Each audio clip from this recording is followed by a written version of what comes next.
Hi hello. അപ്പോൾ ഇന്ന് ഞങ്ങൾ ട്രിവാൻഡ്രത്ത് പോവുകയാണ്. ഇപ്പോൾ ഒരു സമയം ഒരു 3 മണിയായി. 3:30 ഇവിടെ നിന്നൊരു ബസ്സുണ്ട് എറണാകുളത്തേക്ക്. അത് കഴിഞ്ഞ് നോർത്ത് റെയിൽവേ സ്റ്റേഷനിൽ ഓട്ടോയിൽ കയറി.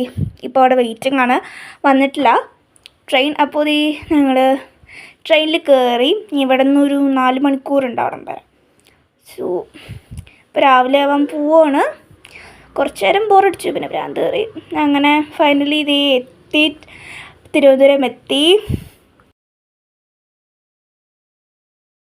അങ്ങനെ ട്രിവാൻഡ്രത്ത് എത്തി. നല്ല വിശപ്പുണ്ടായിരുന്നു. അപ്പോൾ ഞാൻ ഇടിയപ്പം മുട്ടക്കറി മേടിച്ചു. നല്ലൊരു മുട്ടക്കറി, എനിക്ക് ഭയങ്കരമായിട്ട് ഇഷ്ടപ്പെട്ടു. ഫുഡൊക്കെ കഴിച്ചു കഴിഞ്ഞ് ഞങ്ങൾ വിദുരയിലേക്ക് പോയിക്കൊണ്ടിരിക്കുകയാണ്. ട്രിവാൻഡ്രത്തുനിന്ന് ഒരു 2 മണിക്കൂറുണ്ട് അങ്ങോട്ടേക്ക്. അപ്പോൾ വിദുരയിലുള്ള കാഴ്ചകളാണ്. ഫുള്ള് മലയാണ്, നല്ല കോടയൊക്കെ ഉണ്ടായിട്ട് നല്ല രസമാണ്. അങ്ങനെ ഞങ്ങൾ ജേഴ്സി ഫാമിലെത്തി.